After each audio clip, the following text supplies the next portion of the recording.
las reformas y en su ámbito de experiencia, el señor secretario de Desarrollo Económico y de Turismo del Gobierno de Tabasco. Le damos la bienvenida a don David Gustavo Gutiérrez Osario. Muchas gracias. Adelante, por favor.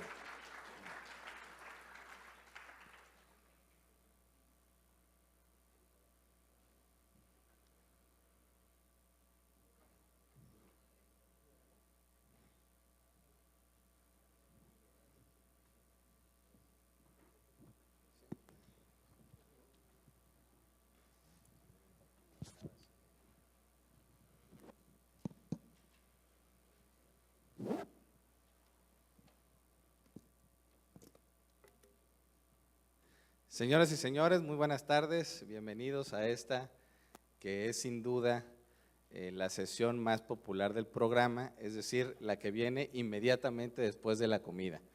Apreciamos su presencia esta tarde para escuchar a nuestros dos invitados, ya los conocen ustedes. José Bayón nos hizo además el favor de abundar sobre quiénes son y la importancia de tenerles aquí. Tenemos una sesión que se va a dividir en tres partes. Primero, una exposición que nos compartirá el subsecretario Carlos Joaquín González sobre la visión del Gobierno de la República en cuanto a la relación de las llamadas reformas estructurales y el turismo. Con ello nos dará Carlos Joaquín la oportunidad de introducir el tema y a partir de ello abundar más sobre esa relación entre reformas y turismo. Pasaremos después a discutir ya de manera más puntual algunos aspectos que hemos comentado previamente don Adolfo y don Carlos, que son de especial interés para el sector, esperamos que para ustedes también, y en la tercera parte abriremos la discusión para conocer sus comentarios, sus preguntas. Nos hemos propuesto que esta sesión sea muy dinámica, que sea activa, así que esperamos verles muy entusiastas participando en ella. También ya dijimos que nuestro compromiso es que si les vemos que no están muy atentos, estamos dispuestos hasta a cantar, pero sugerimos evitar esa parte, así que por favor que sea muy dinámica, muy abierta la conversación. Si te parece, Carlos, empezamos entonces con tu presentación. Muchas gracias. Buenas tardes. Pues muchas gracias por la invitación. De nuevo, Fernando, gracias por invitarnos a participar en este muy importante Foro Nacional de Turismo que se hace aquí en Villahermosa. Y como acaba de decir el secretario, prometo no gritar para no despertarles. Entonces vamos a ir. No, y además un gusto poder compartir con don Adolfo Javieres este foro. Seguramente vamos a poder dialogar de manera muy importante. Bueno, hacer una muy breve presentación de cuáles son las principales reformas que se dieron en el año pasado y un año atrás, y de alguna manera muy breve poder tocar cómo llegan o qué afectación o provecho pueden sacar para el sector turístico. ¿Van cambiando ahí o? Bueno, las principales reformas que se dieron entre el 2013 y el 2014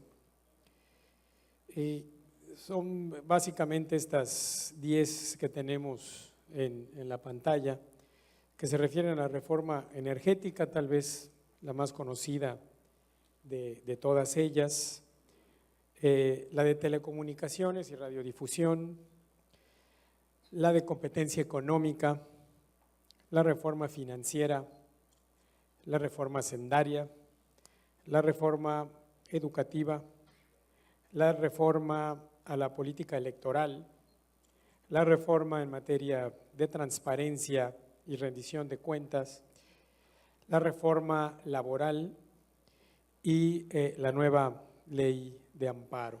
Principalmente, no vamos a tocar todas, pero bueno, estas son de manera enunciativa las más conocidas, las principales. Las reformas generaron principalmente una percepción internacional pues muy positiva para el país. Desde hace un buen número de años no se había dado un paso tan importante en cuanto a hacer más actuales muchas de las leyes que México tenía. Y esto se ha reflejado mucho en las calificaciones crediticias del país, en la llegada y en la confianza de más inversionistas, y muy especialmente en el sector turismo ha tenido un efecto favorable que nos ha permitido tener los muy buenos resultados que hemos platicado y que voy a mencionarles de manera rápida otra vez algunos de los números que se dieron en México y que nosotros consideramos que de alguna manera parte de esos números también tiene que ver con la reforma. ¿Por qué México tiene hoy mejores números turísticos? ¿Por qué un crecimiento tan importante? Bueno, seguramente por muchos factores y sin duda el tema de la reforma, de las reformas y esta perspectiva de modernización, de meterse un poco más a la parte global en cuanto a política, habrán dado parte de estos frutos. Entonces, de manera muy rápida, al inicio de la administración, en el 2013, la llegada de turistas internacionales era de 23.4 millones, en el 2014 estamos cerrando con 29.1 millones de turistas, son aproximadamente 6 millones más de turistas internacionales, lo que creció el país. En captación de divisas, tal vez uno de los puntos más importantes y uno de los objetivos más fuertes que el gobierno de la República tiene a través de la Secretaría de Turismo, que es el incremento de las divisas internacionales. Como vemos ahí, en el 2012 se tuvieron 12.739 millones de dólares de captación, en el 2013 13.948, que ya era un número muy importante, y en el 2014 poco más de 16.257 millones de dólares. Esto significa que se creció en más de 3.500 millones de dólares. Un dato importante de crucero, a veces no tenemos el dato, los cruceristas que llegan a México no están considerados dentro del número de turistas internacionales que nos visitan, son considerados excursionistas. Para ser considerado turista tienes que pernoctar por lo menos una noche en el país. Los excursionistas, que son muchos de los que cruzan la frontera norte y sur, que regresan el mismo día a sus países, y el número de cruceristas en cruceros, que era uno de los objetivos más importantes, recuperar en mucho el número de visitantes y de barcos que llegan a los diferentes puertos en México, donde hay una gran inversión y que se logró también. Hacía mucho tiempo que no teníamos un crecimiento en cruceros, de 1.622 arribos. México no tiene al día de hoy puertos de salida y entrada de cruceros, los ha tenido eventualmente, pero no de manera definitiva. Los llamados Port of Call, que es nada más el ir, estar un día y salir de ahí. Llegamos a más de 2.000 arribos, que significa un crecimiento de 29% con respecto al 2013. Y son cerca de 6 millones de pasajeros en crucero. Recuperamos en mucho, por ejemplo, Cozumel, que recuperó cerca de 1.200 barcos y más de 3.2 millones de excursionistas. Seguramente volverá a salir como el puerto número 1 del mundo. Seguimos con estos datos que son muy importantes en el peso que la actividad turística tiene en la economía nacional. Representa poco más del 8.4% del Producto Interno Bruto, genera 2.3 millones de empleos de tiempo completo, un mayor porcentaje de jóvenes empleados, cerca del 21, arriba del 21%, segundo sector con mayor participación de mujeres, con alrededor del 58.4%, y es la cuarta y probablemente también al cierre se recupera alguna posición, es la cuarta actividad más importante receptora de divisas para México.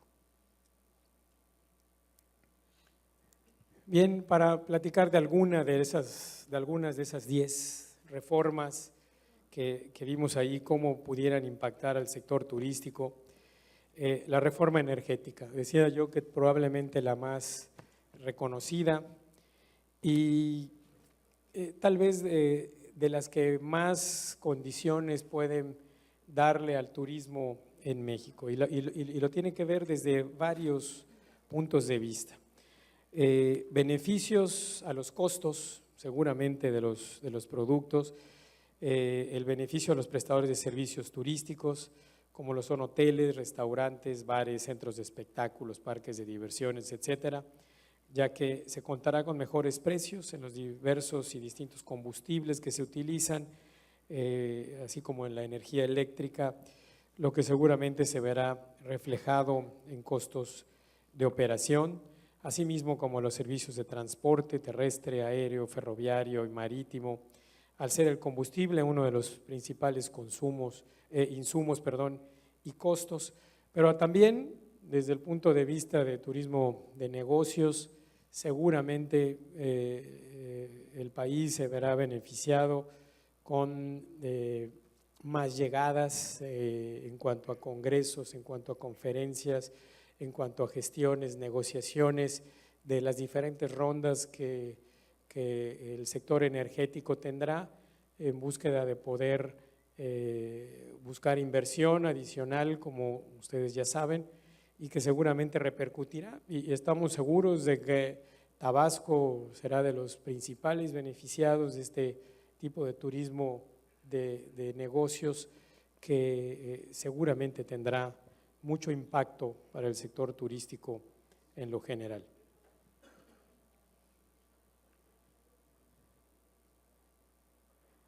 La reforma de telecomunicaciones y radiodifusión, consideramos que fomentará la competencia efectiva en televisión. Se abrirán 2 nuevas señales de televisión abierta, concesiones, de televisión abierta, seguramente en radio, en telefonía, en internet, que generarán más opciones para los consumidores. Seguramente impactará en los precios de la telefonía, de la televisión de paga, del internet, y que contribuirá seguramente a cerrar la brecha digital para integrarnos plenamente a la sociedad del conocimiento, como muchos países del mundo ya lo tienen. Permitirá una mejor comunicación, mayor difusión, promoción de atractivos de las localidades a través de un uso más generalizado del internet y de las nuevas tecnologías. Servirá para el inicio de desarrollo de destinos turísticos inteligentes en el país, que son lugares en los que se utiliza la tecnología para facilitar la interacción e integración de los visitantes con el entorno e incrementa la calidad de la experiencia en el destino. Nosotros tenemos como objetivo tener Wi-Fi en las principales, en las plazas públicas y los polígonos turísticos de los 83 pueblos mágicos que México tiene y en algunos de los destinos prioritarios del país también. Así que seguramente será de mucha importancia para generar una mayor competencia y disminuir los costos que esto genera en la promoción. La reforma en materia de competencia económica regula la relación que hay entre las empresas para buscar una sana competencia.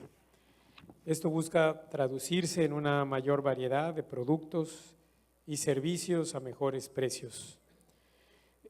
tratar de obtener productos e insumos para la industria turística a precios más competitivos.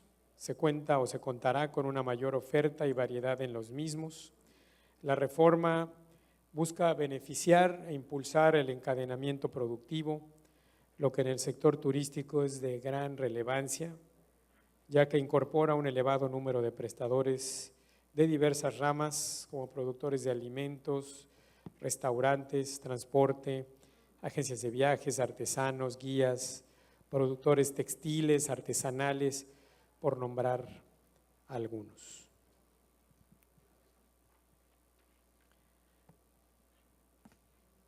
La reforma financiera,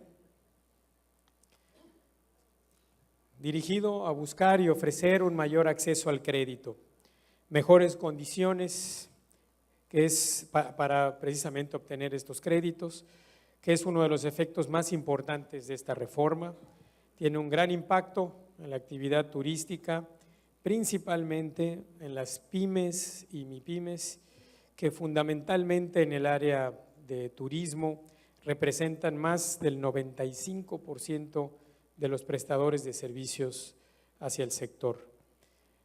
Esto busca apoyar el establecimiento, crecimiento, mejora de las micro, pequeñas y medianas empresas. En el caso de la Secretaría de Turismo, se crea una dirección de impulso al financiamiento que además busca el poder ser un mediador y el poder tener la gestión y negociación ante la banca de desarrollo, ante el Instituto Nacional del Emprendedor, para poder tener un sector, una sección especial de pymes turísticas que tengan la posibilidad de obtener créditos en mejores condiciones e incluso impulsadas y apoyadas por recursos propios de la Secretaría de Turismo para poder bajar tasas, disminuir la dificultad de la obtención de los mismos. Estamos ahora en la realización de foros de financiamiento en todos los estados del país y con las cámaras empresariales para tratar de acercar a las pymes y mipymes turísticas a los instrumentos, a los diversos instrumentos financieros que el gobierno federal y la banca privada ofrecen. El Registro Nacional de Turismo será sin duda una herramienta fundamental para poder tener el número completo de empresas del sector turístico que podrán tener acceso a ello. La reforma hacendaria, seguramente conocida por todos, incentiva la formalización de prestadores de servicios turísticos, como lo son los mercados de artesanías, alimentos, guías, entre otros.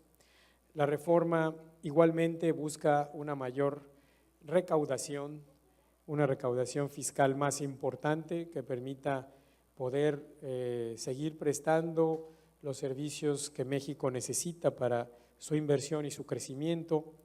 Y al recaudar más impuestos se puede mejorar la infraestructura, se pudo tener un Plan Nacional de Infraestructura mucho más agresivo y en el caso directo de la Secretaría de Turismo, a través de nuestros programas de subsidios, podemos tener también la posibilidad de respaldar un mayor número de proyectos de infraestructura turística en los estados y municipios del país. Al incrementarse el número de trabajadores de la industria turística de manera formal, estos también contarán, por supuesto, con acceso a los beneficios de la seguridad social, que incluye también la posibilidad de hacer turismo dentro de nuestro país a través de los diversos programas de turismo social que debemos de prestar. La reforma educativa garantiza el ejercicio del derecho de los niños, jóvenes, adultos, a una educación integral, incluyente y de calidad, que les proporcione herramientas para triunfar en un mundo globalizado. La industria turística sin duda se verá beneficiada al contar con personal más capacitado que ofrezca mejores servicios al visitante, lo cual seguramente se traducirá en mejores ingresos para el país y para sus familias. Esto es muy relevante, pues la competencia en el turismo ahora es muy fuerte, es internacional, es global y debemos de prepararnos mucho más para poder lograr ello. La reforma en materia de transparencia. Esto busca generar mayor acceso a la información, lo que permite a los ciudadanos tener y conocer más lo que se hace desde los diferentes órdenes de gobierno. En el caso de la Secretaría de Turismo, se busca acatar todas las nuevas disposiciones de la reforma con el fin de proporcionar a la población, a las instituciones interesadas en la aplicación de sus programas, el uso de sus recursos públicos, el apoyo a sus proyectos, abierto precisamente para su conocimiento. Estas son fundamentalmente algunas de estas reformas y lo que nosotros consideramos que podrá darle un impacto al sector turístico. El conjunto de reformas ha dado por resultado un marco normativo con mucho más orden, mayor y adecuado a los tiempos actuales, y el reto es instrumentarlos y con ello mantener los buenos resultados para posicionar a México en un mejor lugar en materia turística. Hasta ahí, señor secretario. Muy bien, muchas gracias, Carlos Joaquín. Nos ha dado un panorama muy bueno en muy pocos minutos sobre las llamadas reformas estructurales, y al inicio de la presentación el subsecretario relaciona este conjunto de reformas con un propósito mayor, que es el de consolidar la reputación que tenemos como país y a partir de ello reposicionar la marca país, ya pensando en turismo. Por ejemplo, en el caso de Mundo Maya, también tomar la oportunidad para mandar ese mensaje como mexicanos que nuestro país le recibe bien a los visitantes de otras partes y por supuesto también a los connacionales. Yo quisiera pedirle ahora a don Adolfo Fabieres que nos haga una primera reflexión sobre ese tema, cómo este conjunto de reformas representan una oportunidad para los mexicanos, para consolidar la marca país, cómo llevamos eso a buenos resultados en turismo, sobre todo a partir de esa percepción que en algún momento fue optimista sobre México y que en este momento percibimos muchos actores del sector sujeta a debate. ¿Cuál es su opinión sobre esa oportunidad, don Adolfo? Sí, bueno, buenas tardes a todos y gracias por acogerme de nuevo en el Foro Nacional de Turismo. No, yo mientras escuchaba al subsecretario, que claro, ha hecho un repaso exhaustivo de las reformas y su impacto en el turismo, mi reflexión es un poco justamente, Diego, lo que tú decías, es decir, que en definitiva se trata, además de cada una de las reformas, de dar una visión de México, de un México moderno y renovado. Eso es lo que yo percibo desde Europa, porque mi residencia habitual es en Madrid. Entonces, pero yo sigo muy vinculado a México y yo creo que es una frase feliz eso de esa expresión de marca país, porque diciendo marca país estás metiendo todo en realidad y es muy difícil separar una cosa de la otra, de las que forman ese todo. Yo creo que la marca país, que es de México, a su vez, debido a la extraordinaria variedad que tiene México, es decir, entre paréntesis, México y España se parecen muchísimo en muchas cosas y cara al turismo, bueno, es que es un calco lo uno del otro, con la ventaja para México de que puede ver lo que hemos hecho en España y ha salido bien y de lo que hemos intentado hacer y no ha salido tan bien. Es decir, hay un efecto de benchmarking, digamos, importante. Entonces, fruto de esa diversidad, dentro de México, México es como una especie de marca paraguas en la que caben otras marcas. Aquí estos 2 días yo he oído hablar reiteradamente, en definitiva, de lo que es la marca Maya, el mundo Maya. Y quiero decir que yo creo que ni nosotros mismos o ni ustedes mismos se dan cuenta del tremendo producto que puede llegar a ser lo del mundo maya. Por empezar, como yo le decía a un gran amigo mío mexicano esta mañana, un gran periodista y sin embargo amigo, le decía yo, es que la ventaja que tiene lo del mundo maya y el atractivo, digo, es que es un producto que no tiene competencia. O sea, nunca más habrá unos mayas que repitan Palenque, que repitan Chichén, que repitan tantos y tantos sitios que hay. Es como tener un producto en exclusiva. Si a cualquiera de nosotros nos dijeran que llegaba Mago Merlín y te da un producto y te dice, mira, nunca más en la vida este producto tendrá competencia. Tú eres el único que lo tienes. Eso sería un don del cielo y de un valor inapreciable. Porque tú montas un restaurante y en cuanto lo acreditas, en la acera de enfrente montan otro. Haces un hotel en una playa y te hacen 50 al lado. Pones una línea aérea de aquí a allá y llegan 3 líneas aéreas que lo ponen. Con el mundo maya no hay competencia posible nunca y no la habrá nunca. Pero claro, tenemos que ser nosotros, tienen que ser ustedes, en definitiva, los que sean conscientes de eso y actúen en consecuencia.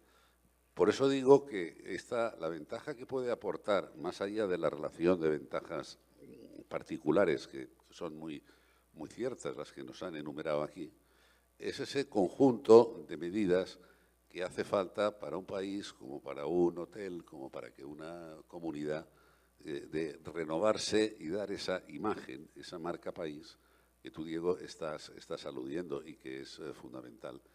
No creo que haya tantas experiencias similares como para extraer consecuencias, pero lo que yo sí hago énfasis es que probablemente, por decir con toda certeza, esas reformas eran necesarias y son necesarias, eso para empezar. Por tanto, como son necesarias, pues no hay más. Es como cuando el médico te receta, estás malo y te receta ahí una medicina, pues te la tienes que tomar, salvo que seas un tarao mental. Entonces, primero son necesarias.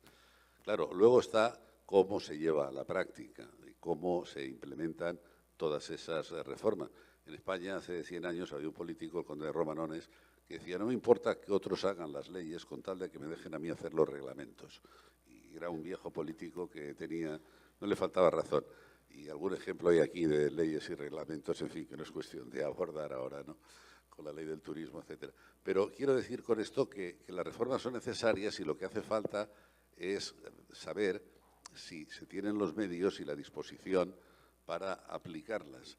Y no se va a jugar a una especie de huelga de celo, de sí pero no, las órdenes se acatan pero no se cumplen, en fin, tantos ejemplos como hay. Pero yo creo que primero son necesarias y yo creo que todas, por cualquier cosa, para bien o para mal, va a repercutir en el turismo. El turismo es una actividad absolutamente transversal, como no hay otra actividad económica, no le den vueltas a ustedes, o sea, no hay otra actividad que se vea tan influida por todos los campos de actividad económica, y créanme, y entonces todo ello va a repercutir en el turismo. También es verdad que se corre el riesgo de generar que la gente se quede defraudada porque determinadas reformas no se llevan a cabo con la rapidez o con la pulcritud que se requiere. Pero bueno, ese es el riesgo que hay en toda actividad económica de hacerlo mal. Puedes elegir un camino correcto y tropezar en el camino y partirte un tobillo, como me pasó a mí hace tiempo. Es decir, que está bien, pero falta, el futuro no está escrito, pero está diseñado. Y así hace futuro que va a México, a mí me parece primero que es acertado y segundo estoy seguro que se va a aplicar generalmente bien. Tampoco hay que pensar que el 100% va a salir bien, porque eso no creo que haya antecedentes de nada que haya salido al 100% correctamente. Pero yo, como no sé muy bien si como estudioso del turismo, como empresario turístico, como lo que sea, pero en definitiva como amigo de México digo yo en lo que pueda lo apoyo. No sé si esto responde a lo que tú querías que yo tocara, vamos, el tema. Claro que sí responde, don Adolfo, y muy bien. Y yo quisiera retomar, Carlos, nos dice don Adolfo, tenemos en el mundo maya algo que es escaso, yo diría no solo en turismo, sino en general en la vida económica. Esto es un producto exclusivo y de alto valor. Frente a esta oportunidad que tenemos los mexicanos de reposicionar nuestra reputación como país y particularmente en turismo, ¿dónde ubicas tú en la estrategia general del gobierno y como sector al mundo maya, sobre todo siendo hombre del sureste, Carlos? Te pregunto, ¿qué importancia le estamos dando en el sector? Sí, creo que lo que don Adolfo, no, coincido plenamente con lo que don Adolfo comenta. Sin duda, el producto que el mundo maya ofrece es irrepetible, es muy importante, funciona desde hace muchos años y lo que pretendemos es que dé todavía mucho más, porque el potencial que el producto tiene es enorme. A veces caemos un poco en el tema de por qué Cancún, Riviera Maya tienen tanta aceptación turística y esos flujos no llegan hacia el resto del mundo maya. ¿Por qué no podemos aplicar ese mismo modelo hacia todo lo que se refiere al producto mundo maya? Y es ahí tal vez el gran reto, el cómo atraer un mayor número de turistas, buscar los mercados adecuados y correspondientes, y creo que fue muy mencionado el día de ayer y hoy también en algunos de los foros que se han dicho, que se han dado, que habla de poder hacer un producto más incluyente, un producto que venga a respaldar las marcas ya reconocidas internacionalmente, que busque y obtenga la conectividad regional que requiere, tanto aérea como terrestre, y que a través de esa conectividad podamos entonces ofrecer mejores condiciones. Definitivamente el mundo maya tiene que ser un producto. Yo ayer decía, cuando iniciábamos el primer foro, que es un producto estandarte de México, y es la verdad. Creo que la cultura maya, y perdón por mencionar la cultura maya como producto turístico, porque es muchísimo más que eso, parte de todas nuestras tradiciones, nuestra historia y parte de nuestra vida, pero como turístico, como la parte turística, como un producto, definitivamente requiere de una atención muy especial. Me llevo además con mucha atención las solicitudes y peticiones que ayer escuché de los diversos estados de la República, particularmente del gobernador del estado de Tabasco. El hecho de poder tener, no sé si un departamento, una dirección dirigida hacia esa parte regional, y también mencionaba de la importancia que en la Secretaría de Turismo queremos darle al desarrollo regional de México, y por supuesto la región del mundo maya es una de ellas, y se tiene que trabajar en un producto de ese tipo, un producto regional que permita una oferta distinta a la que hoy hemos hecho, que insisto, existe para algunos de los mercados, porque no estoy seguro si todos sabrán, pero hay una cantidad importante de turistas europeos, principalmente alemanes, no me dejarán ustedes mentir, que hace la visita completa al mundo maya, se pasan una semana, 2 semanas, 3 semanas, y que sigue siendo muy fuerte para todos los mercados del mundo maya. Habría que hacerlo mucho más fuerte para poder darle ese respaldo que requiere. Muy bien, se requieren, Carlos, lo mencionaste ahorita, y ayer fue uno de los temas principales en el panel en el que estuvo el licenciado Arturo Núñez, nuestro gobernador, invertir en turismo, por ejemplo, en infraestructura, y estamos frente a la preocupación, digámoslo así, de la caída de los precios internacionales del petróleo, que se prevé afectaría nuestras posibilidades como país, al menos por vía del ingreso público. Esa es una versión, pero por otro lado, este conjunto de reformas, también lo citaste en tu presentación inicial, nos da un marco para ser más creativos en el financiamiento al desarrollo en lo general y particularmente en turismo. Yo quiero aprovechar la extraordinaria experiencia de don Adolfo para hacerle una pregunta y pedirle también a Carlos que nos comparta su reflexión sobre este tema. ¿Cuál puede ser el alcance frente a esta realidad de menos ingreso público, pero un marco legal que permite una mejor participación del sector privado, de los esquemas de asociación público-privado en proyectos de turismo y otros que están relacionados con el sector.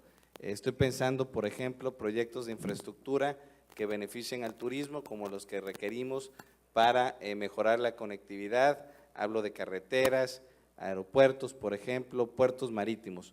En su experiencia, don Adolfo, ¿cómo funcionan estos mecanismos de asociación público-privada? Y en el contexto nuestro, que usted conoce bien, el mexicano, ¿cuál puede ser el alcance de estos instrumentos? Sí, requiere, la pregunta es muy interesante, pero requiere un tiempo que no sé si disponemos, pero es muy interesante. Es decir, yo que a pesar de ser tan joven como soy, pues llevo muchos años en esto. ¿Por qué se ríen ustedes? No he dicho nada. Entonces, quiero decir, yo he observado cómo ha ido evolucionando, quizá porque yo antes de estar en turismo estaba en banca, ¿no? Y ha cambiado mucho el tema. Es decir, yo lamento que mis palabras sean solo desde la óptica de los hoteles, que es donde yo me muevo con más facilidad. Pero la conclusión final es que hay ya una división de funciones entre el hotelero o compañía hotelera o operador hotelero y la inversión.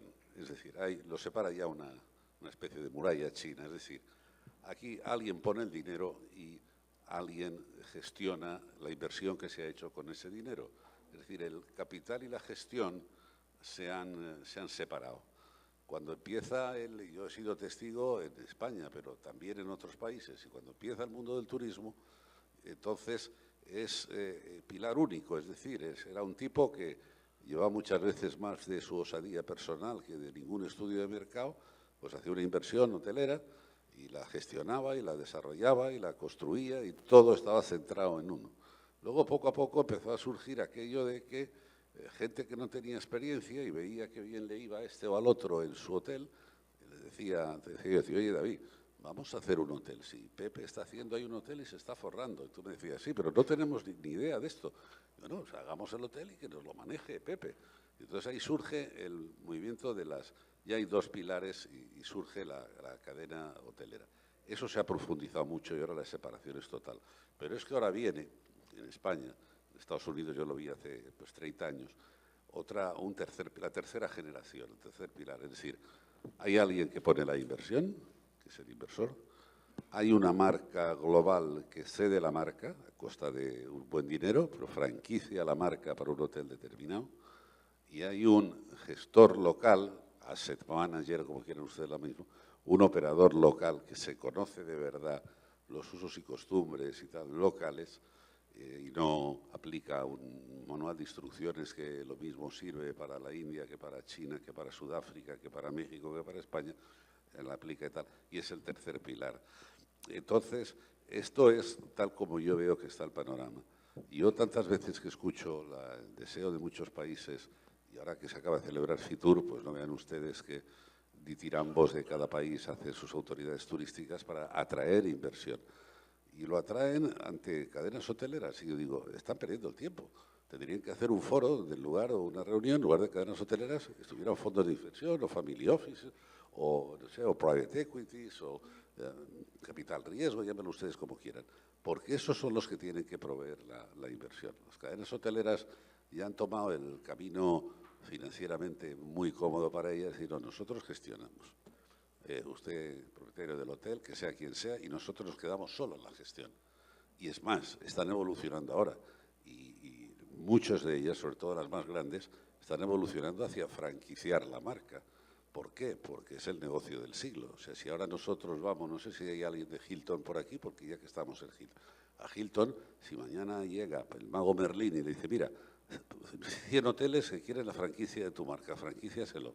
Bueno, dan un salto que se van a las estrellas, porque sin incrementar ni 5 centavos sus gastos, van a incrementar tremendamente los ingresos. O sea, han descubierto entre comillas, las bondades económicas y financieras de franquiciar su marca. Por tanto, mi querido David, esto está cambiando claramente y rotundamente lo afirmo que estamos en ese nuevo escenario. Lo que ocurre es que vuelvo a lo de siempre, es decir, el turismo, yo lo he dicho tantas veces que temo haberlo repetido, y como he repetido algunas a otros foros, quizá lo he dicho también en este. El turismo es una de las poquísimas actividades donde en lugar de ir el producto hacia el consumidor, por ejemplo, con esta botella, es el consumidor el que va al producto. Es decir, a nosotros no nos preocupa si esta botella se ha hecho en una factoría, pues que no sé, que la carretera de acceso tiene muchos baches o que no sé qué. En un hotel, en el turismo, es completamente distinto. Por tanto, como tiene que venir el consumidor al producto, pues entonces todo lo que rodea al producto en sí, que normalmente es competencia de la administración pública, tiene que estar acorde con el producto en sí mismo. Y de ahí surge la inevitable necesidad, o sea, sector público y sector privado en turismo están condenados a entenderse. O sea, no puede ser de otra manera. Aquí hubo un panel el día de ayer donde la moderadora, muy amiga mía, Silvia Hernández, se esforzaba en decir, hemos venido a hablar del sector privado y no del sector público. Bueno, pues eso es tan poco positivo como hablar solo del sector público por parte de los empresarios. Hay que hablar las dos cosas. Es una empresa común y en términos de infraestructura, pues ya se ha desarrollado hasta la saciedad. En el grupo con el que yo tengo alguna relación y asociación, pues también lo está haciendo aquí en México, el tema de las concesiones. O sea, es un ejemplo claro de que alguien pone el dinero y gestiona porque la administración le concede el uso de esa infraestructura. Ese es el ejemplo más común y no es nada novedoso. Por otra parte, no descubrimos nada nuevo. Pero no ya el futuro, el presente está ahí. O sea, el partenariado público-privado. Y tener presente lo que yo digo, estas pinceladas generales, pero que les aseguro a ustedes que es así, de cómo está evolucionando el rol que juega el operador, el gestor, la compañía hotelera, las entidades de financiación, etcétera. Dinero por el mundo, y mi buen amigo John lo recordaba esta mañana, ahí a patadas. Lo que está por ver es que haya productos y operaciones rentables, pero el dinero está ahí. Y lo que pasa es que, claro, como yo digo siempre, para hacer negocios hace falta siempre talento. Y alguna vez que otra hace falta dinero, pero siempre talento, desde luego. Y el dinero se puede acceder. Y en esto quería matizar una cosa, que cuando se habla así de las inversiones turísticas y en inversión y tal, hay que distinguir dos inversiones. O sea, uno es la inversión en equity, en capital, etcétera. O sea, tú y yo nos asociamos y hacemos una empresa y lo hacemos con 100 millones de pesos. Y otra cosa es que Bancomer nos da otro crédito de 100 millones. Pues fantástico, pero la problemática es completamente distinta. El empresario que corre el riesgo y da las garantías que negocia y que le pueden dar y tal, y la entidad financiadora, que generalmente bancos, pero no necesariamente bancos, que alquila el dinero y dice, mira, te doy este dinero, te lo presto, te lo alquilo por 5 años, por 10 años, pero luego tienes que salir del dinero, me lo tienes que dar, ¿no? Y las problemáticas son distintas. Es que a veces el uso de ciertas palabras, al repetirlo, deriva un poco la problemática y el significado de eso. Muy interesante y un repaso pues también exhaustivo sobre distintos esquemas y cómo ha evolucionado en Europa, algo en México, definitivamente con mucha más experiencia de aquel lado que lo que tenemos en nuestro país. Y yo te pediría, Carlos, que nos compartas tu visión sobre este tema. Digamos, dice Adolfo, dinero hay a patadas, pero está buscando talento. Entonces, buenos proyectos, valor. ¿Dónde ves tú la correspondencia entre las necesidades del sector turístico y las posibilidades para atraer inversión a través de distintos esquemas como los que ha descrito Adolfo en turismo? Sí, definitivamente la inversión turística se vuelve muy importante. Decía yo cuando vimos la reforma financiera, la importancia que tiene para el sector turístico que haya financiamiento a las pequeñas empresas, a las medianas empresas, porque se refiere a más del 95% de quienes prestan el servicio turístico en los diferentes destinos del país. Primero, ¿cómo saber cuando una empresa o un pequeño o mediano empresario es turístico? Alguna vez me preguntaron si una zapatería sería turística. Yo decía, bueno, depende de dónde. A lo mejor en Cancún lo es. Entonces, definitivamente la primera parte tendrá que ser el saber cuál es ese mercado de empresas turísticas, de pequeños y medianos empresarios que requieren de financiamiento, requieren de apoyo para generar esa iniciativa, la creatividad que se tiene para poder aportar mejores servicios. Y aquí yo quiero primero decir que el objetivo y tal vez una de las reglas que tiene la política nacional turística del gobierno del presidente Peña Nieto es tener destinos competitivos. Y la manera de tener destinos competitivos es precisamente haciendo que quienes prestan esos servicios sean competitivos. Y la mejor manera es con impulso, que evidentemente requieren de talento, se requiere de capacitación, pero también, como dice don Alfredo, requieren don Adolfo, perdón, requieren de financiamiento. Y bueno, ese es el impulso precisamente que busca la reforma financiera, el poner a disposición de estos empresarios, de estos pequeños y medianos empresarios, la posibilidad de algunos instrumentos y herramientas financieras a través de la banca de desarrollo que den la posibilidad de poder mejorar el negocio o hacer un negocio y que entonces puedan prestar un servicio de calidad que venga a ser uno de los productos que los diferentes destinos turísticos del país tienen. Entonces, creo que esa es la forma de enlazar precisamente el deseo y la necesidad de la iniciativa privada, de los prestadores de servicios, con el financiamiento que el gobierno puede ayudar a obtener, ya sea vía esta banca de desarrollo o vía la banca privada, y para ello se pueden generar algunos procedimientos. Hay algunos conocidos, por ejemplo, y España lo usa, don Adolfo, mucho, que es el tema de que el propio ministerio ofrezca a la banca de desarrollo algún tipo de capital.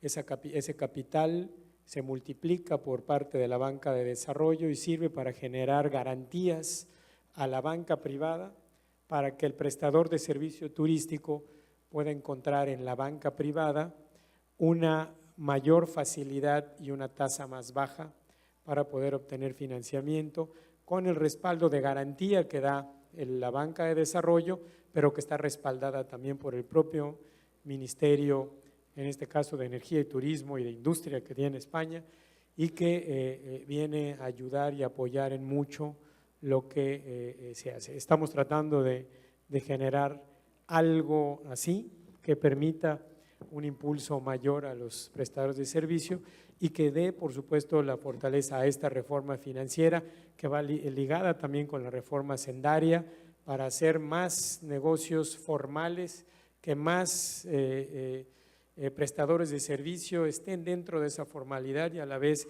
generen mayor beneficio social para quienes trabajan y laboran en estos diferentes negocios y que al mismo tiempo puedan hacer más competitivos cada uno de los diferentes destinos que el país tiene.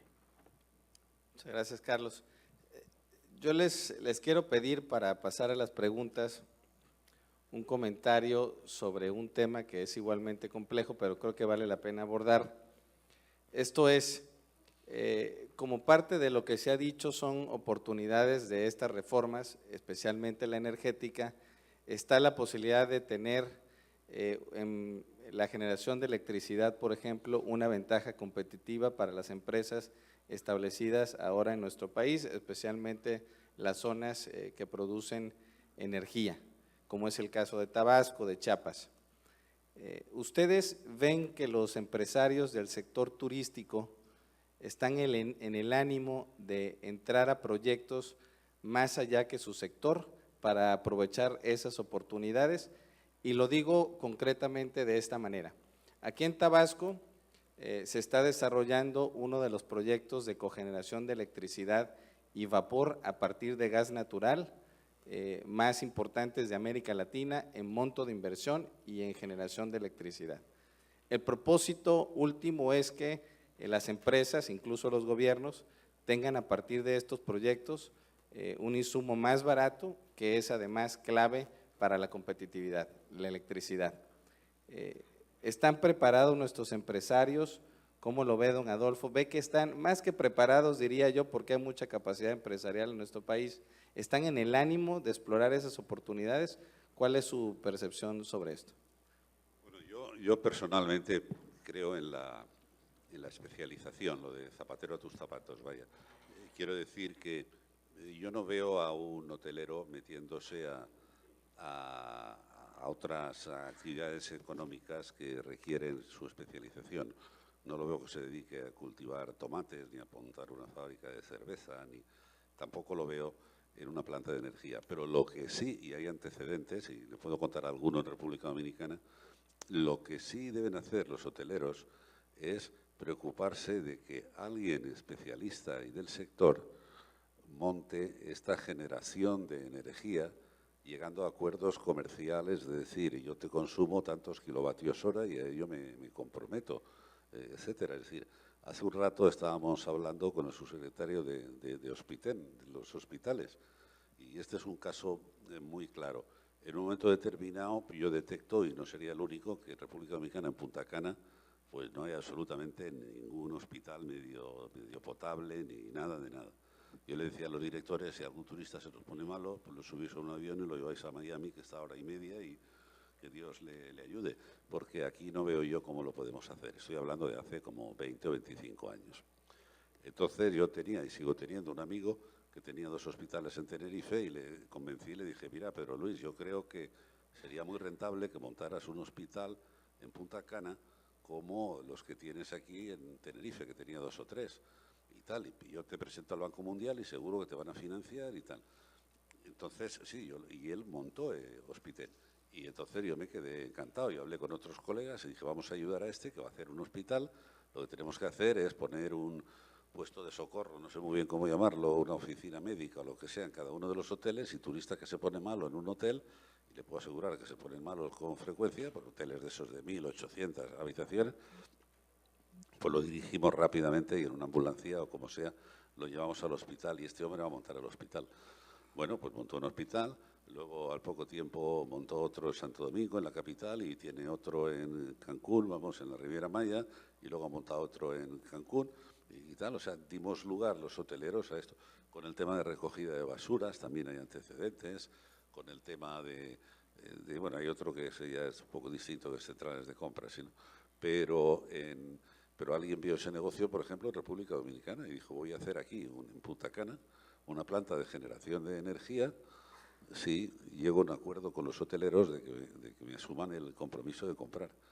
Y asumimos ese compromiso, firmamos los contratos y el tipo ha puesto allí, puso hace tiempo, Consorcio Eléctrico Punta Cana Macao se llama concretamente, que yo creo que se está podrido de dinero de lo que ganó con los hoteleros. O sea, es así. Ahora, no veo a un hotelero, pues eso, plantando tomates, o sea, embotellando cerveza o teniendo bodegas de vino, que hay algún antecedente en hotelero español que ha comprado una bodega para sus propios hoteles, que el vino es horrible, por cierto, pero no voy a decir qué cadena hotelera es y tal.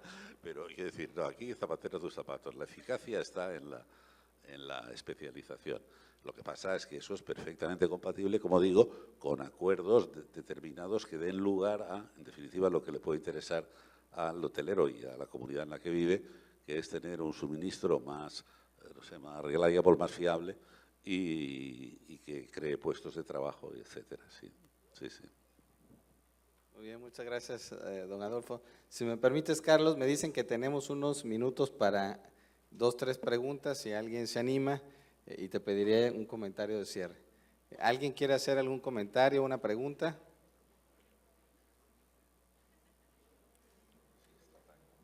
Todo es muy claro al parecer.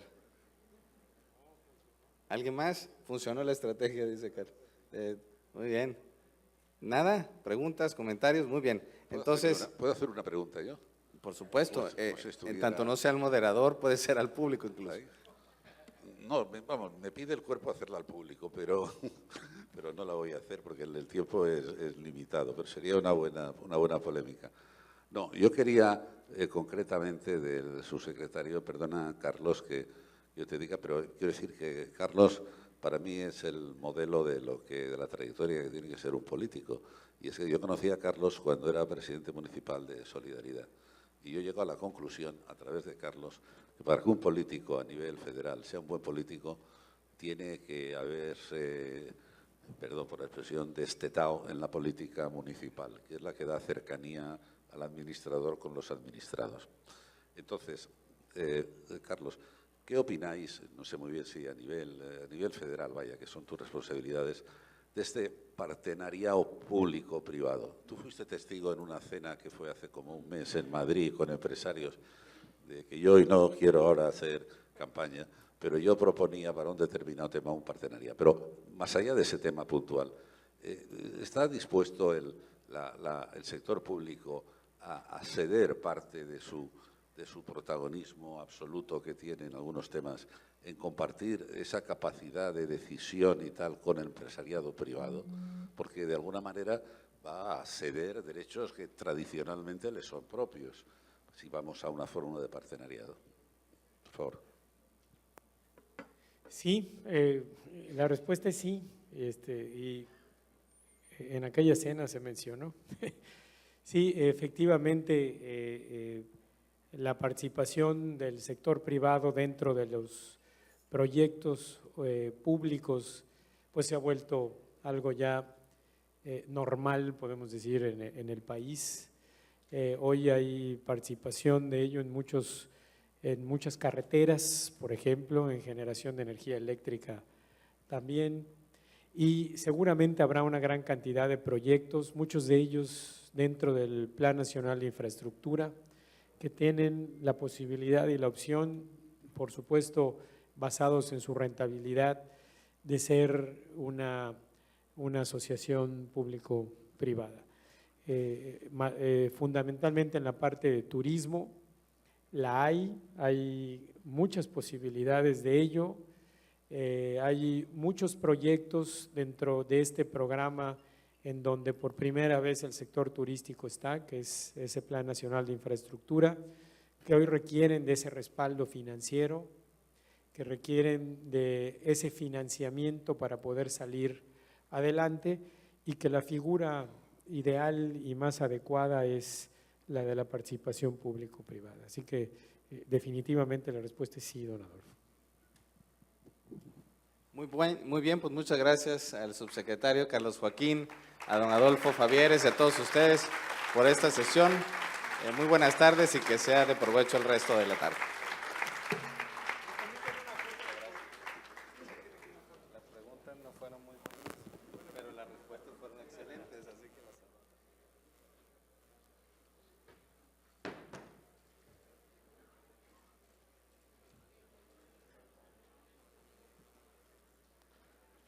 Muchas gracias a nuestros panelistas.